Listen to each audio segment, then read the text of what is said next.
Jadi, sebenarnya ada 2 hal yang mau saya tanyakan tadinya, mudah-mudahan tidak terlalu lebar. Pada saat pembelajaran perkuliahan minggu lalu itu kan ada, pernyataan mengenai, keberadaan ya, necessary, possible, dan impossible ya, yang waktu itu dijelaskannya kita lebih banyak bermain di possible being dan itu, jenis kebenaran yang ada di situ kan ada yang kita bahas ada 4 macam kebenaran di sini, yang logis, korespondensi, konsensus, dan pragmatik gitu. Nah ini mohon pencerahannya Pak, kalau misalnya premis yang saya sebutkan tadi kurang tepat sih.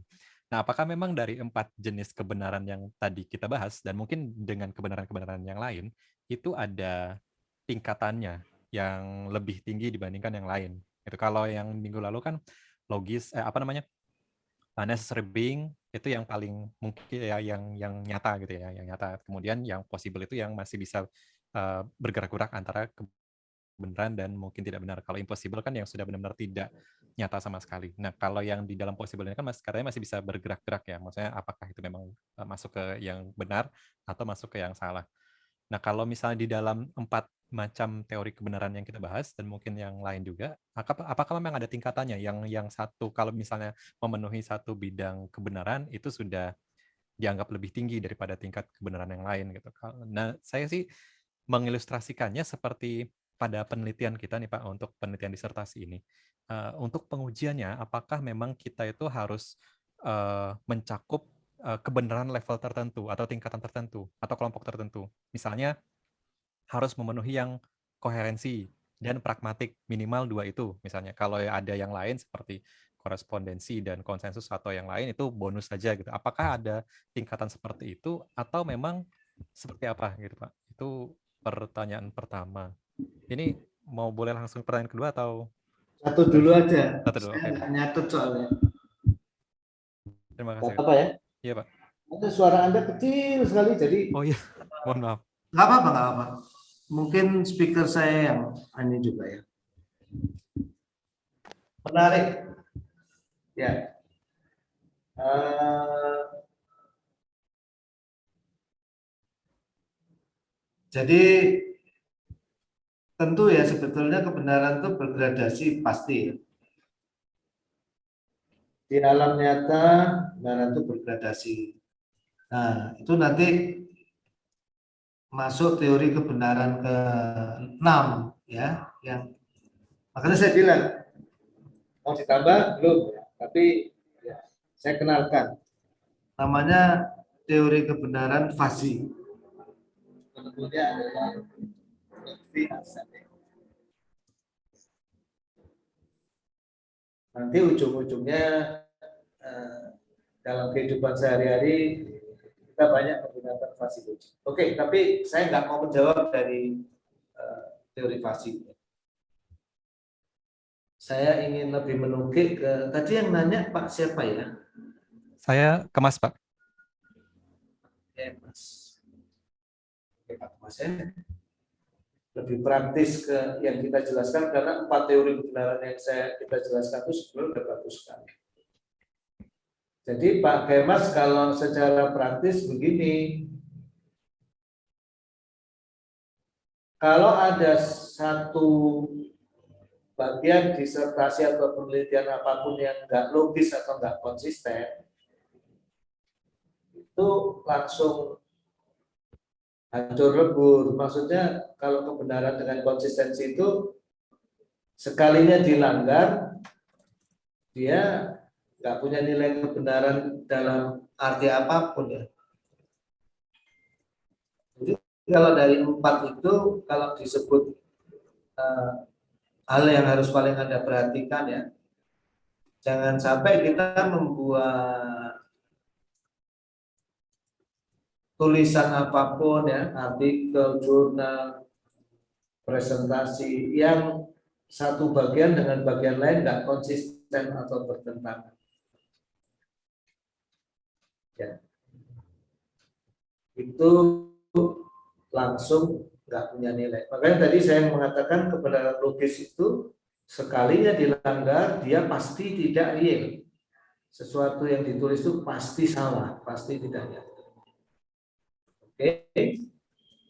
Nah, selain kaidah itu, maka keempat kebenaran yang saya tadi sebutkan itu tidak ada yang bisa disebut lebih tinggi ketimbang yang lain, tapi saling melengkapi. Ya, selama tidak melanggar konsistensi, ya logis yang lain gitu, korespondensi, testable, pragmatik, konsensus, ya setara-setara saja, oke-oke saja. Mana yang mau Anda gunakan sesuai kebutuhan. Nah, justru tugas penulisan jurnal dan artikel itu untuk membuat Anda lebih menemukan gitu. Sebetulnya hakikat yang saya data science, hakikatnya data science, bisa data science-nya dipersempit lagi, desain machine learning untuk prediksi saham misalnya. Itu akar realitasnya di mana? Menggapai akar realitas itu melalui perantaraan teori kebenaran yang lebih kita rujuk yang mana? Saya kasih contoh ya, disertasi saya.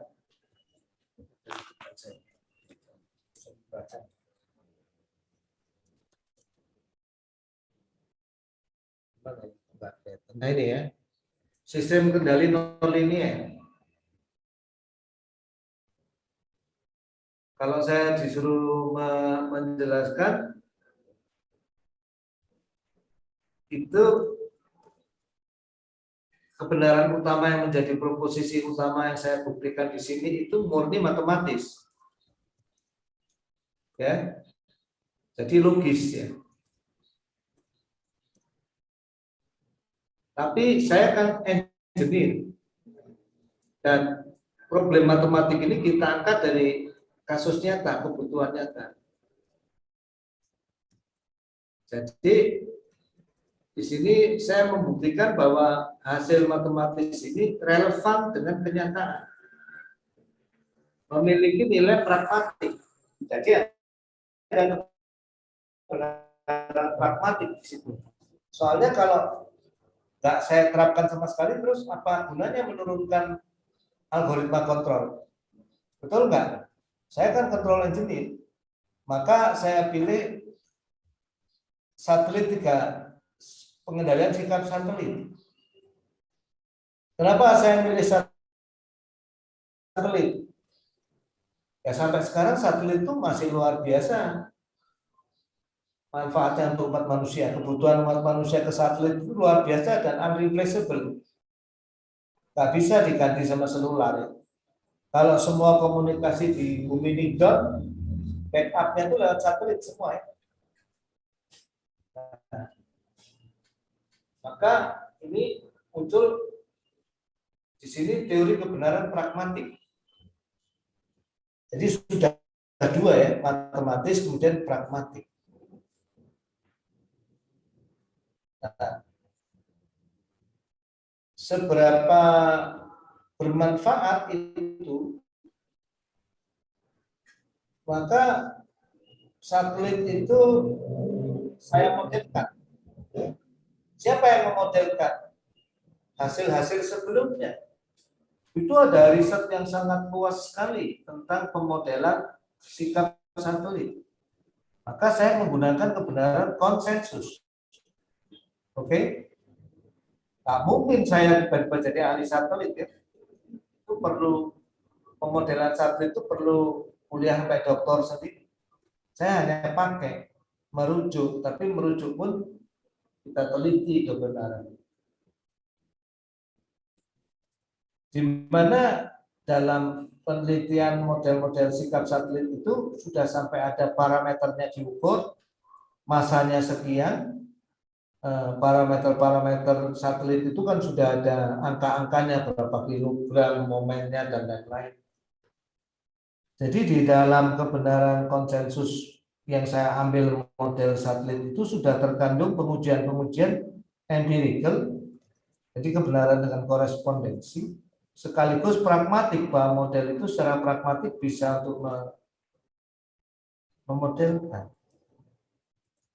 Jadi disertasi saya itu kalau saya jelaskan, Mende kontribusinya matematik, tidak cukup hanya itu. Dan setelah itu saya membuktikan bahwa di model yang sudah diakui secara konsensus oleh referensi-referensi lain dan parameter yang diakui oleh referensi-referensi lain, algoritma yang kita dihasilkan di disertasi itu berguna disimulasikan. Jadi sampai taraf simulasi kegunaannya apa? Ya, simulasi doesn't prove, simulasi tidak pernah membuktikan. Jadi kita tidak masuk ke dalam kesalahan berpikir confirmation bias, bahwa simulasi ini menunjukkan teori ini benar. Enggak. Nah, kok saya cuma ingin menunjukkan, oh teori yang sudah saya buktikan itu, algoritma yang sudah saya buktikan itu applicable, bisa dicoba digunakan dan cukup bermanfaat. Itu Pak Kemas, jelas Pak Kemas. Jelas Pak, terima kasih banyak Pak penjelasannya. Jadi mostly kenapa saya pilih 4 kebenaran itu dan saya melihat sementara ini nggak bicara kebenaran lain, insya Allah ya seluruh disertasi Anda itu kembali ke empat kebenaran itu.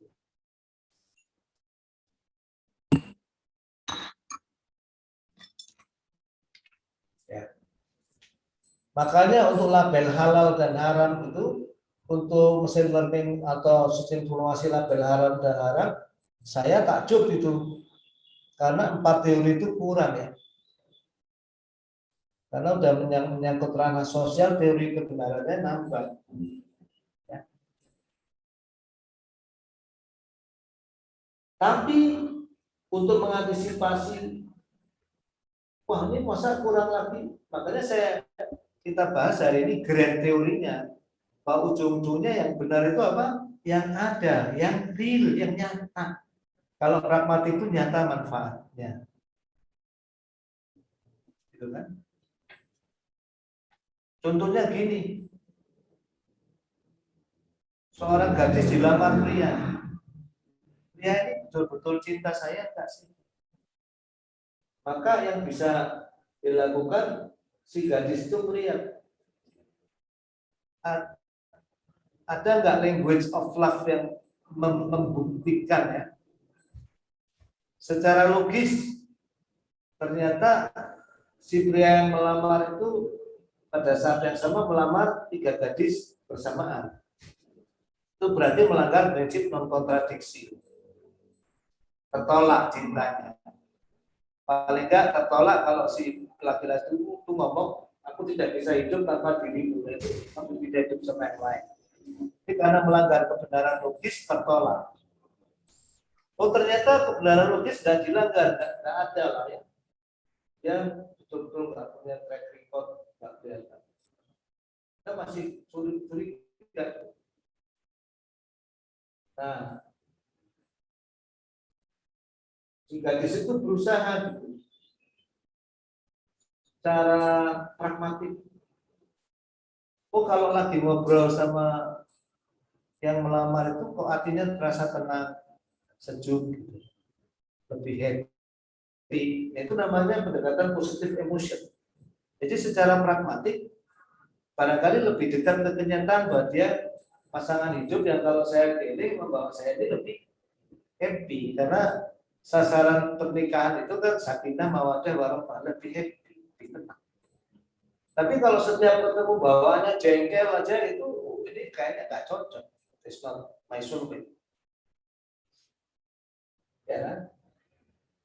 Nah, terus secara empirikal ya pas kita sakit dia datang bawa bunga mawar, waduh ini romantis sekali.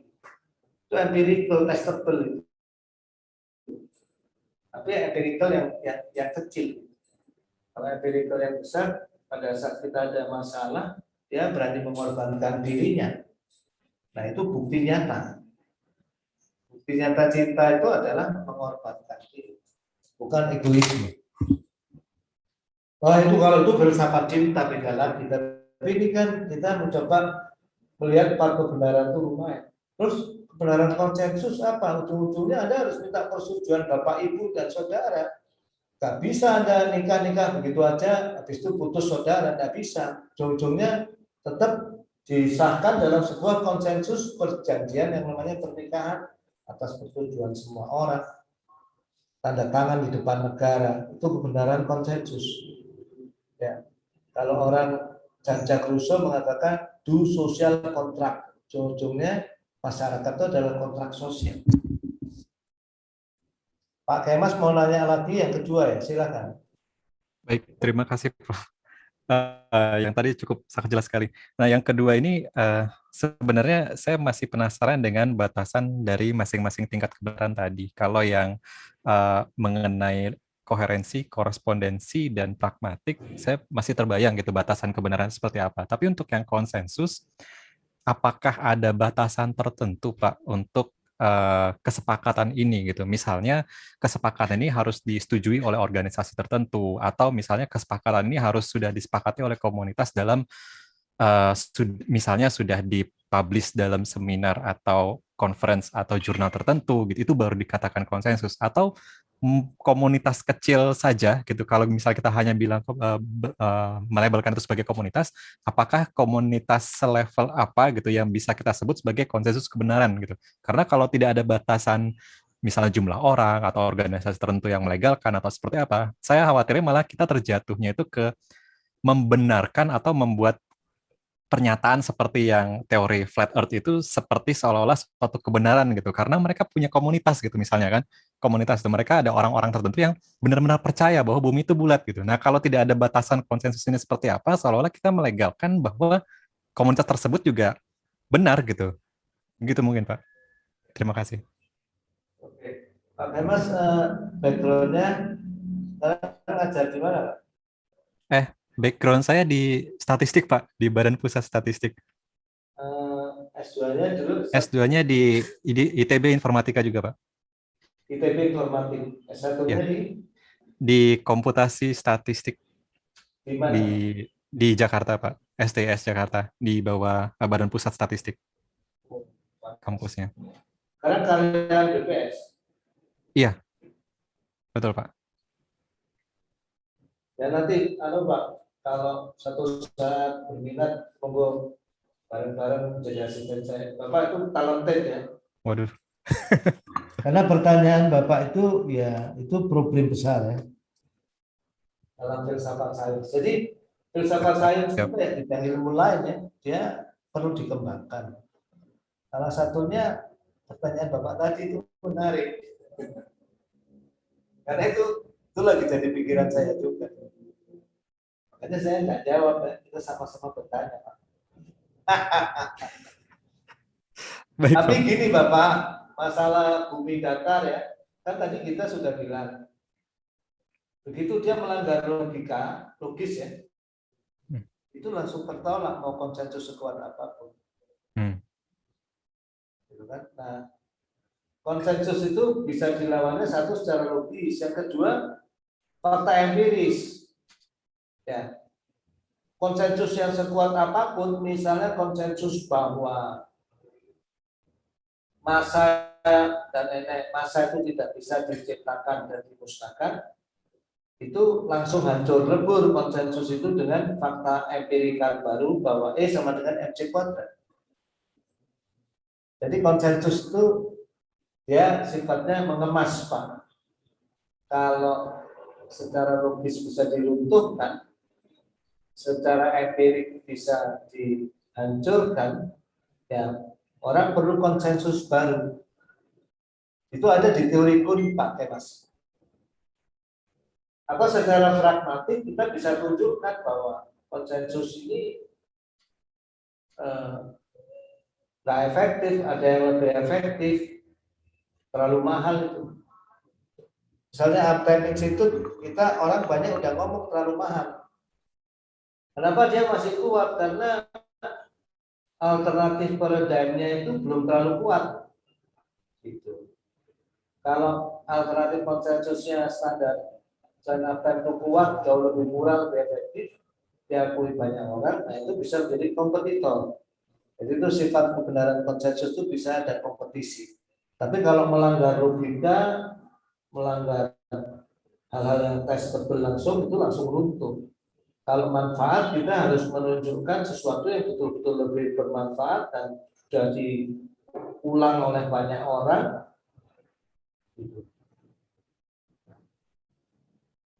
Mengenai kuantitasnya, berapa jumlahnya, tepatnya apa,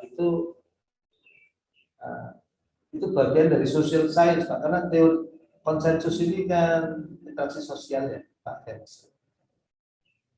Nah, itu menarik. Thomas Kuhn itu justru ilmuwan yang sangat ahli, paham betul secara ilmu fisika, kimia, biologi, very details.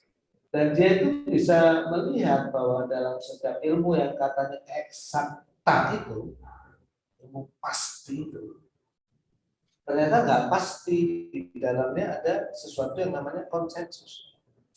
Nah, tadi kan saya mengatakan konsensus itu di level praktik itu standar-standar, di level yang sangat mendalam itu sampai level aksioma pun ada konsensus.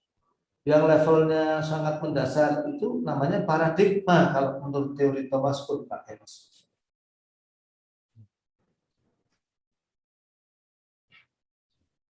Siapa yang mengatakan kita harus mengambil WHO? Nah, itu pernyataan yang uh, bukan menjadi ranah ilmu biologi atau ilmu kedokteran, Bapak. Ada kepala negara yang ngotot, saya nggak mau ikut WHO. Donald Trump akhir-akhir udah jengkel banget. Wah, WHO itu pihak Cina, gitu katanya. Sudah, Amerika jalan sendiri nggak perlu WHO. Coba Indonesia yang ngomong gitu ya, langsung hancur lebur lah. Karena apa? Negeri kita ini praktik kedokterannya masih harus ada sesuatu super body yang jadi acuan gitu. Kalau Amerika mungkin ya, kita nggak usah pakai WHO, dan dia vaksinnya terbukti efektif. Sistem kesehatan jauh lebih bagus dari WHO. Jadi di teori kebenaran konsensus itu memang ada seperti itu ya. Nanti contohnya kalau di dalam teori kontrol itu sampai sekarang belah dua. Ada orang yang lebih suka pendekatan matematis ya, kayak Kaleman filter. Di sini ada yang dari Kendali enggak? S3-nya Kendali ada enggak? Siapa tunjuk jari? Ada lah, Kendali cerdas masa enggak ada nih? Siapa yuk? Enggak kelihatan tunjuk jari.